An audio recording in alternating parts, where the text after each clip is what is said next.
Check 1, 2. Check 1, 2.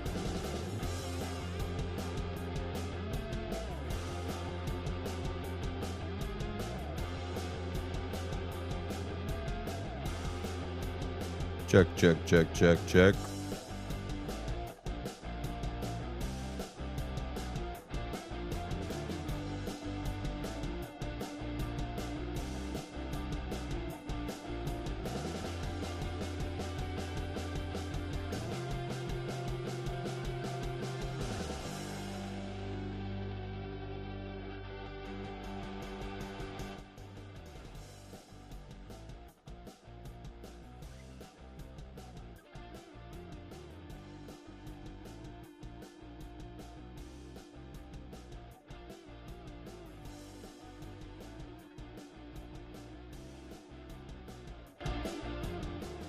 Welcome to the Stadium Pulse, ladies and gentlemen. My name is Tegan Randolph, your host, back from being sick. You know, the damage that a common cold can do to a man cannot be understated, cannot be over-exaggerated. I mean, they call it a common cold as if it is just some everyday, you kind of deal with it. This absolutely rocked my world, ladies and gentlemen, and I'm still battling through it. This could be, as some would describe, my flu game, my Jordan flu game. I have a jam-packed show for you guys. And if you see me step away, try to not cough into the mic and got a little extra bass to my voice, some would say a voice that people would pay by the minute on a phone. Probably not talking about college football, though. We will have plenty to talk about. We got everything coaching-wise. We got to talk about week 11. Week 12. We got to do our recaps, and then we got to talk a little bit about the upcoming weekend. I mean, like I said, jam-packed show. There was no Tuesday show. There was no Sunday show. Just to give you an idea of how bad, how down horrendous we were on a common cold. Absolutely wrecked me. But we got a little gorilla mind,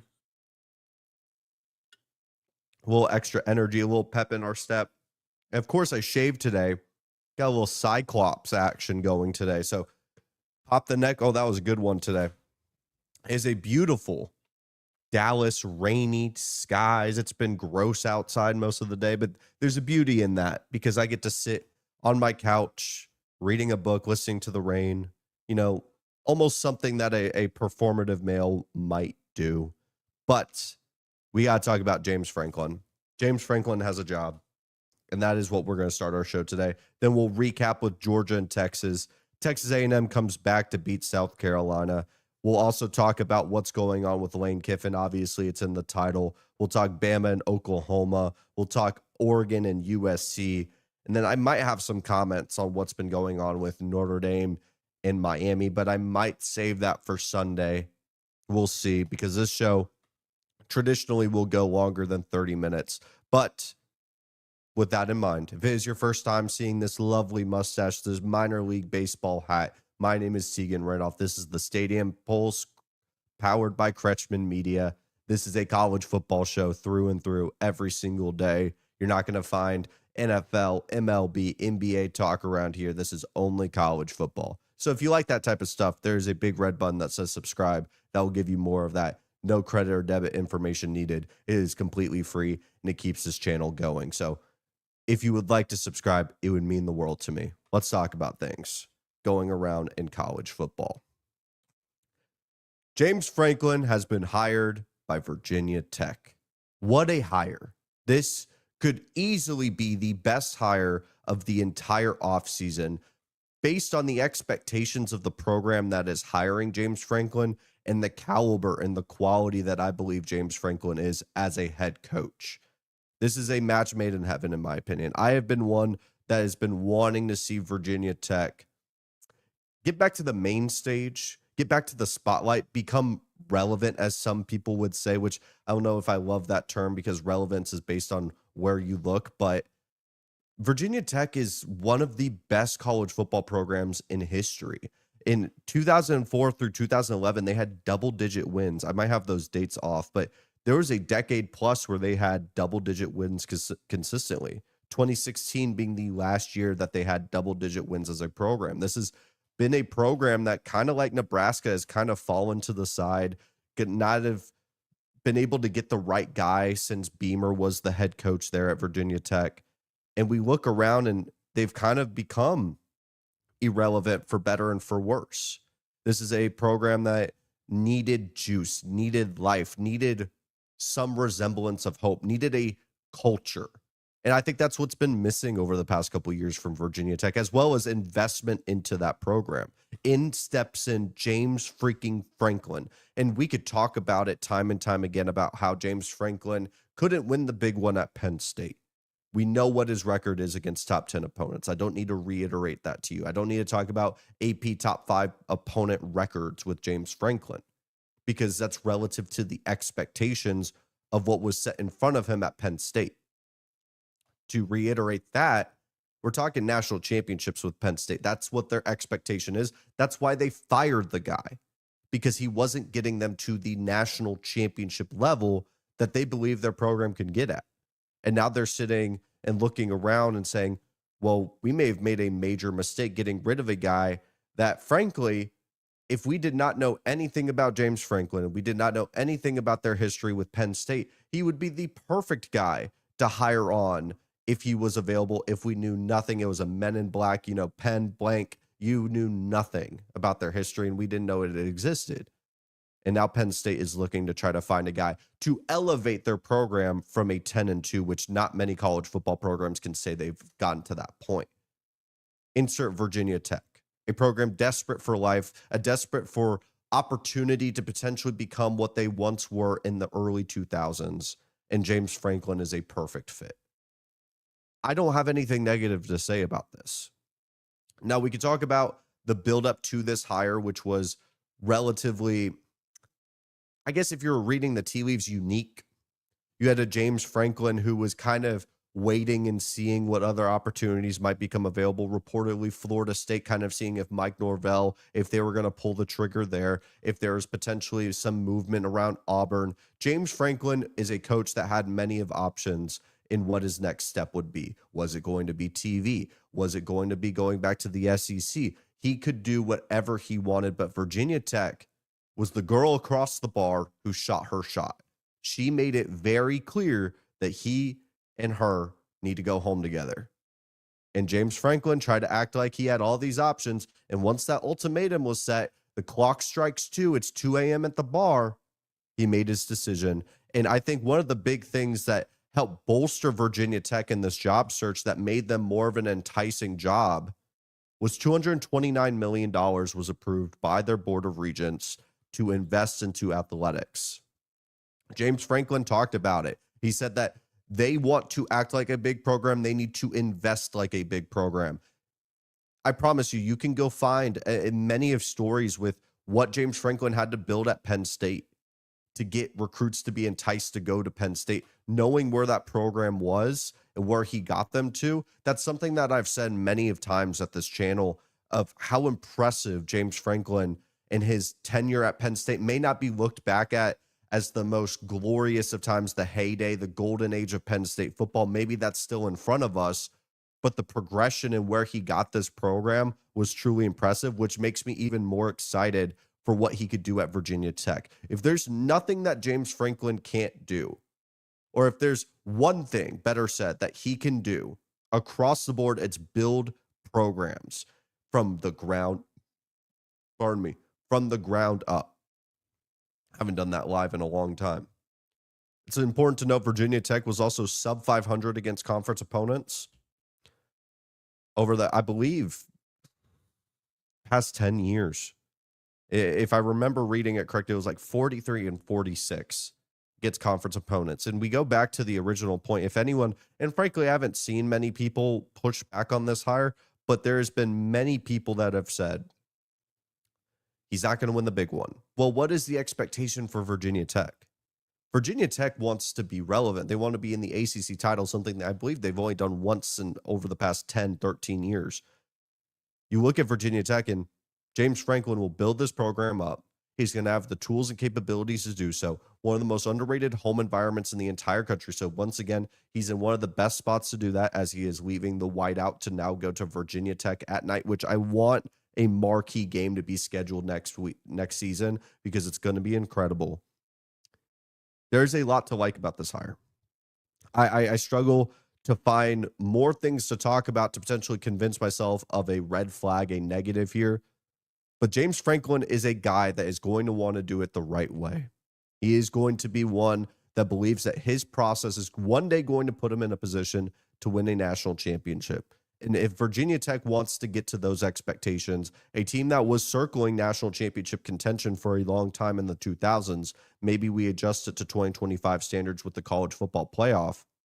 If they want to get to that, James Franklin is the perfect coach to potentially put him in that position to get to that level once again. I would give this an A+ hire.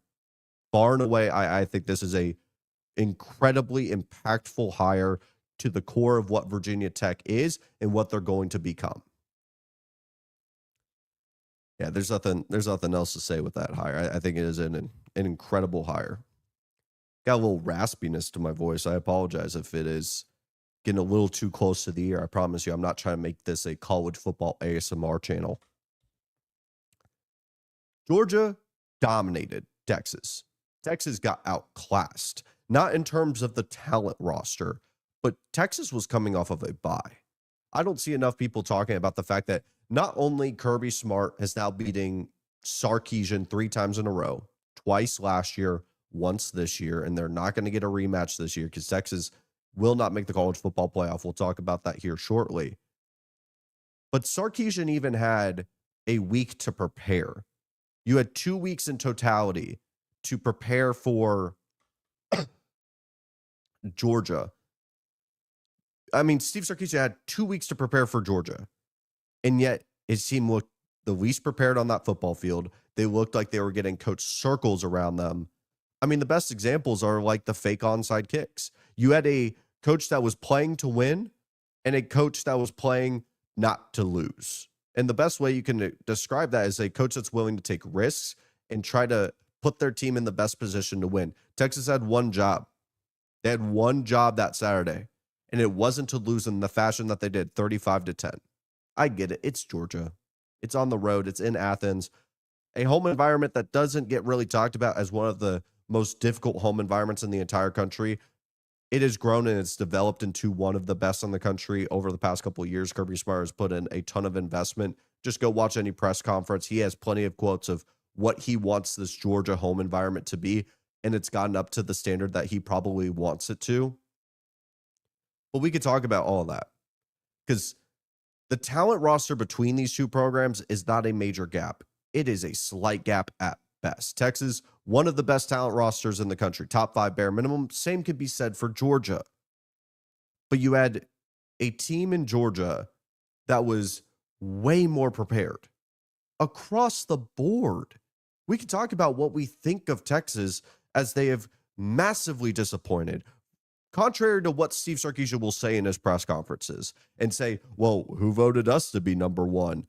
On paper, this team justifiably was a top 3 team in the country. I didn't have them at number 1. I had them at number 5. And even then that was overrating them. But this team warranted the expectations. You want to know how I know? It's not based on what I'm saying. It's not based on what ESPN. It's not based on what Fox Sports is saying. It's not based on the Arch Manning hype. It's based on Steve Sarkisian's own words. He himself said, we have been building up to this year. This is the first year where it's our guys. It is not the previous past of the previous iterations of Texas football still sprinkled into it. This year, 2025, was the Sark-filled Texas roster. So he said they built up to this year, and guess what it's provided? A 9-3 at best type of season. It could be 8-4. That is what their season could be. I mean, to walk into Athens, not even Athens, let's talk about this. Texas is sub 85 rushing yards, not per game, in the 3 attempts against Georgia. Texas has 9 penalties versus Georgia's 1. And I wrote here, Kirby outcoached Sarkisian coming off of a bye. That's the difference between elite coaches to very good. Now, Sarkisian is one of the best in all of college football, one of the best offensive minds, one of the best talent acquisition coaches. He could build a great staff. I have nothing but more than positive things that I do negative when it comes to Steve Sarkisian. But it is completely fair if you were a Texas fan to ask, is this good enough? Now, I'm not saying any hot seat talks. That's not what we're doing here. But you can ask the question, as you've seen time and time again, that Steve Sarkisian and this Texas team does not look the same on the road versus at home. They're holding on to the very little goodwill left from that traveling spot to Texas, or that traveling spot to Bama and beating Nick Saban on the road. But you haven't been able to beat Kalen DeBoer. You haven't been able to beat Kirby Smart. And when you do go against those teams and when you do go against those coaches, there is a very clear gap in which team is more prepared and which team kind of shrivels up in the moment.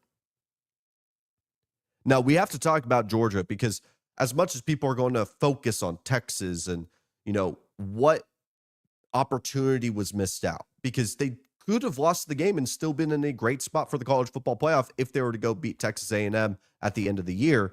If they had lost on a last-minute field goal, 30-27, you could probably go and win at Texas A&M at home and still make it to the college football playoff. 35-10 eliminates you from the college football playoff. But like I said, let's talk about Georgia.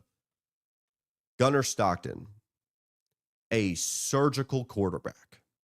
That performance launches you into Heisman contention. Does it get you an invite to New York? More than likely not.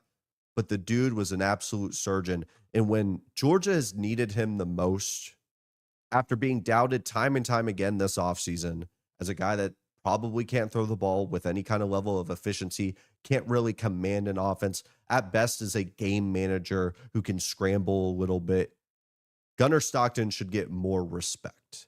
At the end of the day, this is a guy who has came in and been a huge catalyst. I think of time and time again against Tennessee, when Tennessee just absolutely blitzed Georgia, got up to a huge lead. Who was the quarterback that kept clawing back and putting them in a fantastic position to win? That throw, that fade route down the right sideline, gorgeous. Gunnar Stockton has stepped up time and time again. And frankly, you can make the comparison to Stetson. Is he the most gifted athlete on the field? Does he have the biggest arm? No, but does he make plays and create enough and put the best position to win the games? And frankly, I'm blanking on the OC's name. Mike Bobo. Mike Bobo should get a ton of credit. I get Georgia fans are hypercritical on him, but they're very quiet following this weekend. This Georgia offense was incredible, and they're playing their best football yet because they're not getting off to slow starts. They're playing 4-quarter games. And what's so scary about Georgia, what petrifies me, is the fact that Georgia seems like a team that has been chipping away, trying to start a fire. We get to halfway of the season. They're still in contention, but they're still trying to get that damn fire to start. And now it's gone. Now it's going. Now the fire's getting hotter and hotter, and it feels like they're clicking at the right time. The match is lit. The fire is stewing. Like, their best football could still be in front of them. And I tell people time and time again that when you have the best coach in college football, which we clearly saw on Saturday, and why that's valuable, about a week ago was the midway point of the college football calendar for the season. The midway point from week 1 to the national championship. Now, that's not to say every single weekend leading up to the national championship will games be played or will Georgia be playing in them. That's not what I'm saying. But if Georgia's playing their best football and we start to spread out the games more, allowing for more prep for the best coach in all of college football and a defense that is gelling together and an offense with a veteran quarterback who continues to make clutch plays, this Georgia team, I would not want to face them. They've been there before, and it seems like this Kirby Smart right now, or this version of Kirby Smart, seems the most happy with this team. We're not having extracurricular sideline, noise with this team. They seem to be gelling together. If I was to ignore resumes and what a team has done, I would probably have them as my number 2 team in the country. Now, do I have if I had to submit a ballot to the college football playoff, would I have them at number 2? Probably not. But I have so much respect for what Georgia has done, and they are probably, after Ohio State, I think they would be the most likely to win a national championship following them. If I was making the betting odds market, I think they're more likely to win it than a Texas A&M and then an Indiana. And then after that, it's a crap race of whoever could win. Oh, we got to talk about my team, though.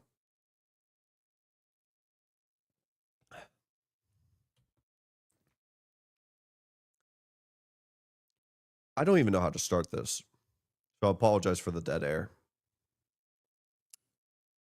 The largest comeback in school history.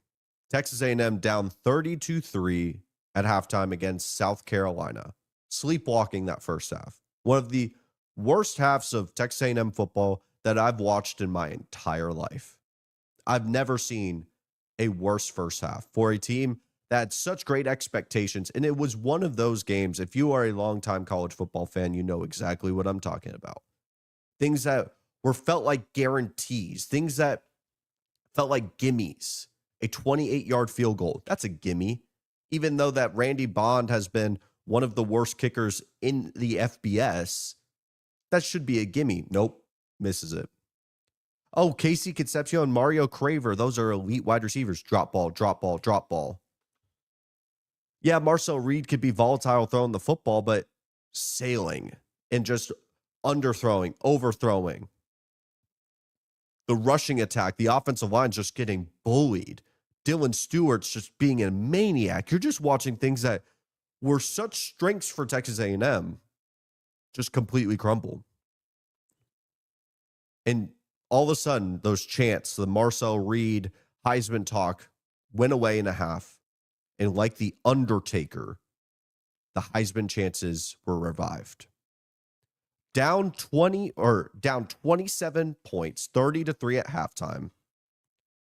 0 for 286. If you were down 27 plus points in SEC play, you were 0 for 286 in completing that comeback and winning that football game before Saturday.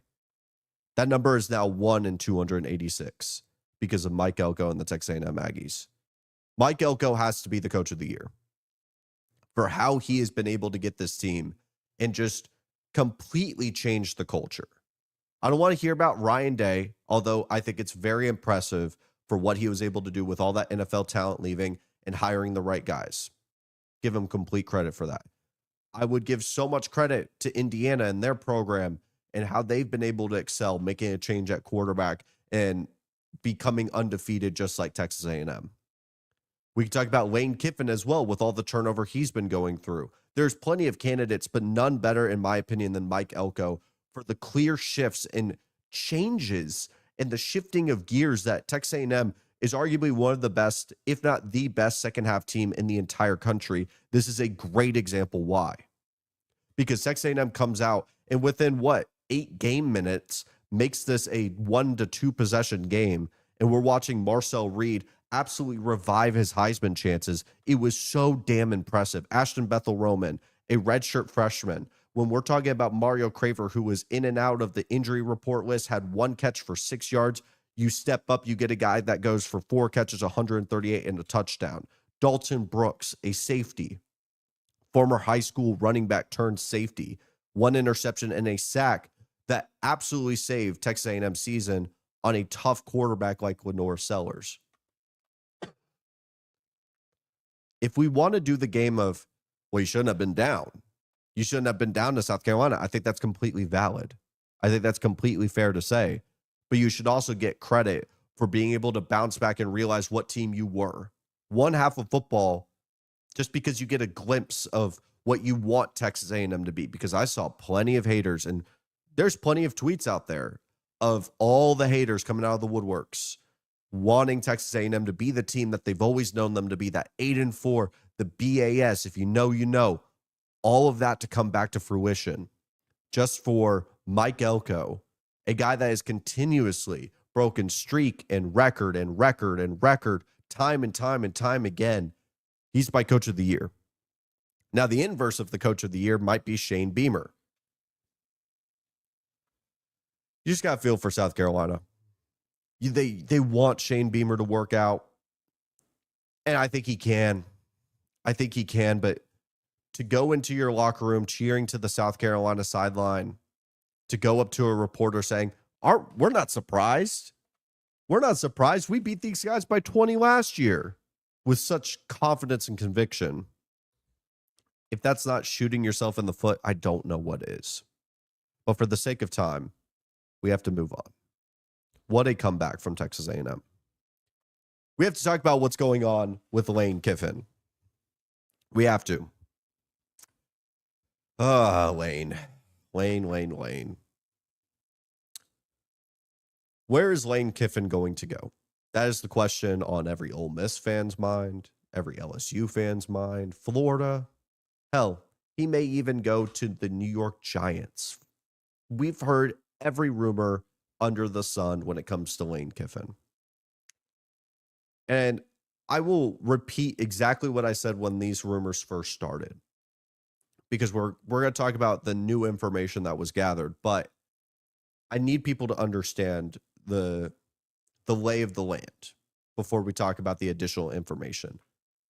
Lane Kiffin is only going to leave Ole Miss if he does not believe that he can win a national championship at Ole Miss, if that is his top priority.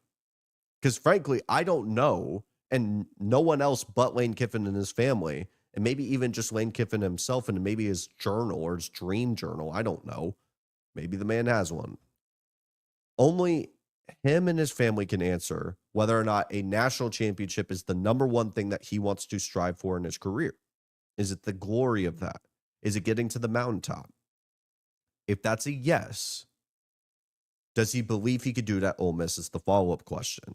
And I think that's what will decide his answer. If he doesn't want to win a national championship, that's not the number one thing, and he just wants to be an all-time great head coach, and he's fine with just continuously winning, and maybe a national championship comes to fruition and he continues to fight for it, then he probably stays at Ole Miss. But if it is the number one thing that he wants to do, the last thing on his bucket list for Lane Kiffin, the career, when we go look back, and he probably will get a documentary and it'll be incredible, does he want a national championship to be the end of that documentary?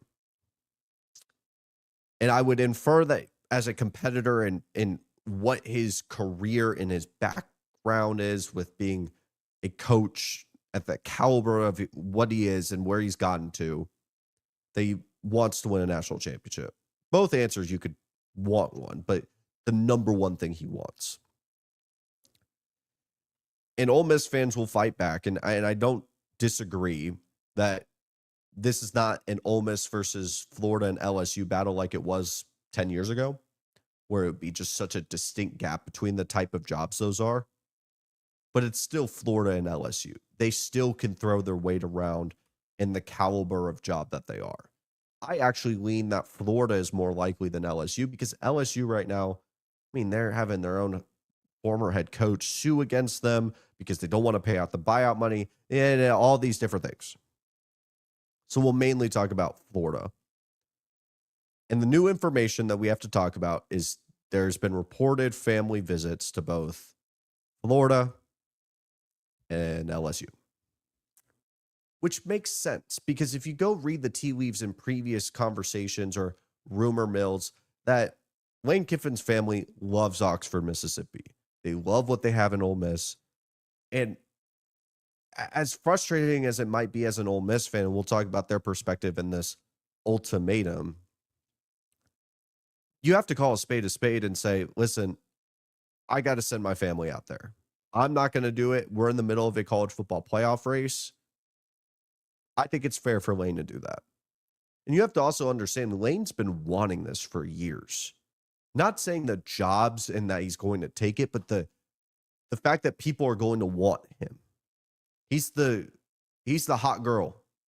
He's the star of the show, the belle of the ball, the princess in the situation. I don't know, pick one. And for years, he wasn't the one that anyone wanted. No one, like, he was immediately banned. No matter what he did at, like, FAU, based on his previous iterations and his stops, he was untouchable by most departments for fair reasons or not.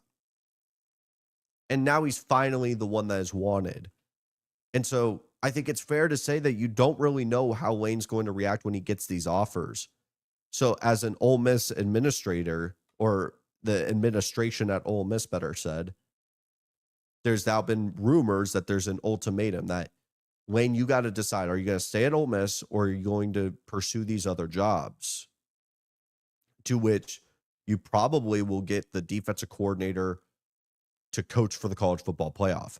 And that may even impact their seeding in the college football playoff, because for whether it's fair or not, they knocked Florida State out, even though they went undefeated with Jordan Travis's injury. Now, they're not going to be knocked out of the playoff. That's not what I'm saying. What I'm saying is they may drop down a couple seeds, get a different matchup if Lane Kiffin's not coaching there. Now, Lane has talked about on the Pat McAfee show that there's no ultimatum. That's not a real thing. It's not like he's going to admit, like, what do you think he's going to say? I think if there's smoke, there's some fire here. And it makes sense if you're an Ole Miss admin that, like, hey, man, we're seeing a lot of smoke. You're sending your family out here. What are we doing? Do you want to stay or not? Because if he wanted to stay and he wanted the extension, he would sign it. You can't tell me there hasn't been an extension talked about, at least with him and Ole Miss. I truly do believe if Lane wanted to be an Ole Miss Rebel, the extension would be signed. There'd be no noise. That's my 2 cents on it. If I were to make a prediction, and I'm going to make one for this segment, I think Lane Kiffin goes to Florida. I really, really believe it. I think Florida is more stable than LSU right now. And I think that's been the match made in heaven for a long time. And I think when Lane gets that offer slid across the table, it's a lot of money. It's a lot of investment into the Florida football program. That he's going to sign it. So I really do believe he's going to be a Florida Gator sooner rather than later. All right, we got to talk about 2 last game recaps, or 1 game recap and 1 game prediction. Bama takes their 2nd loss of the season to the Oklahoma Sooners. And I couldn't avoid this game as much as I wanted to, because if you go look at the Stadium Pulse page, there's a title that says Bama is going to end Oklahoma's season, and I could not be further from the truth. This box score would lie to you. And I felt really confident about this game. I bet this game. I saw no R. Mason Thomas. I believe in Brent Venables and John Mateer. Listen, you're talking to the John Mateer guy. I've been a fan of this guy even when he was at Washington State. I had a Washington State dynasty because I thought John Mateer was such a fun quarterback to run with in college football 25. And if you were to look at the score, you would look at John Mateer's stat line, you would look at the box score and say, how in the world did Oklahoma win this game? Well, 3 turnovers to 0 will do it for you. We're looking at 86-yard pick 6 by Eli Bowen, 2 sacks by Kip Lewis, who was playing like his hair was on fire. This linebacker NFL draft class is going to be ridiculous to talk about when we get to the spring. Oklahoma breaks a 17-game winning streak at home for Alabama. And the take for this game, and first things first, I'll put my pen down, right hand up. I was wrong. Oklahoma fans, I'm sorry. I'm dumb. How dare I doubt Brent Venables and John Mateer and think that they're just going to be another 9-3 team that misses the college football playoff? You guys are better than that. I do not know ball. I shall never, ever doubt the Oklahoma Sooners in any game whatsoever, although they may lose to Missouri. But the big takeaway from this game is Ty Simpson cannot carry this Alabama offense, at least for long streaks. And I don't know if it can happen for the college football playoff. The lack of a rushing attack is really putting them in a tough position. They have talented players. I believe Daniel Hill and Jam Miller, but they don't have a good rushing attack. It was the same problem with Ryan Grubb in Seattle. He wasn't good at building dynamic rushing attacks. He's good at extensions of the run. He's good at creating dynamic passing offenses. But this rushing attack needs to be better, because when Alabama potentially gets to leads, I don't know if they can park the bus. I don't know if they can milk clock out. I think this is a team that is going to play in a lot of close games. And Ty Simpson, as good of a player as he's been in moments throughout the season, you could definitely feel like the wheels are starting to come off with him over the past couple of weeks. Against LSU, there was many times where they had explosives on the table, deep passing plays, fully available for them to exploit and attack. And yet Ty Simpson missed them time and time again. We took that information, put it into the preview video, and said they may be able to find those against an Oklahoma secondary that gave up a ton of yards to Joey Aguilar, gave up a ton of yards to Trinidad Chambliss. And yet Ty Simpson missed them time and time again. This Alabama team is extremely flawed, like many other of the contenders. And by no means do I believe that Alabama is going to be a first round out in the college football playoff. But I do not know if this Alabama team is one that is going to be able to moonwalk their way to a national championship. This is not an Alabama team that I think is dynamic enough to win in multiple different ways. And that is what I think is going to stop them from winning a national championship. It can win them the SEC. It could build up a ton of hype, but I think sooner or later, putting the entire offense on Ty Simpson's shoulders is going to be their downfall. And that is what I worry the most about with Alabama. Oklahoma looks like they're in the driver's seat position to make it to the college football playoff. They just have to finish the job against Missouri and LSU. Missouri's got a big trap game. We're not going to preview it, but that's going to be a very difficult place to play. That's all I'll say. Or that'll be a difficult game. I believe it's at home. Let's talk about Oregon USC, because it is a light slate. Lucky for me. Number 15, USC will be traveling to Autzen Stadium to face off against the number 7 Oregon Ducks. 2:30 Central. The big question in this game is truly, what's the difference between USC at home versus USC on the road? They're 2-2 on the road. And it's frankly what I'm most worried about with USC in the spot. They've not been able to beat Oregon in Eugene since 2015, pardon me. 3 straight losses to Oregon. And as much as I want to make this like a 10-minute prediction and really dive into the details, this is a gut check game for me. This is a game that I feel like I should keep it short and sweet and straight to the point. Oregon's going to beat USC. Oregon's going to beat USC by double digits. This is going to be Oregon's best game of the season. Very much like Georgia, I expect Oregon to still have their best football in front of them. And this is very similar to what I was talking about with Georgia versus Texas, where they've been just trying to light the fire over and over, trying to get the rocks to click, create a spark. I think they're finally going to get a fire here. As much as I love USC and I have so much respect for Lincoln Riley in this program, and Mekhi Lemon and Jacoby Lane and Jaden Mayalva are some of my favorite players in all of college football. This is a tough matchup. USC is not the same team at home, or they're not the same team on the road. Their rushing defense does take a step back, and I really do feel like Oregon can win this game in whichever fashion they want to. Do they want to ground and pound and run for 200-plus yards? I think they could do that. If you have Dante Moore being a little dynamic, be a game manager, and have like 90% completion percentage, he could do that. If he needs to win throwing 354 touchdowns, I think he can do that. I think USC is going to need some turnovers. I think they're going to need the game to be left up in the air for them to potentially take it. I think they're going to need short yardage situations where then Lincoln Riley can get into his bag to potentially win the game. I just don't see it happening. I feel like this is going to be a close game for about 3.5 quarters. Then Oregon breaks away. I think there's a talent gap between these two, especially on the defensive side of the ball. I really do wonder about the offensive line for USC.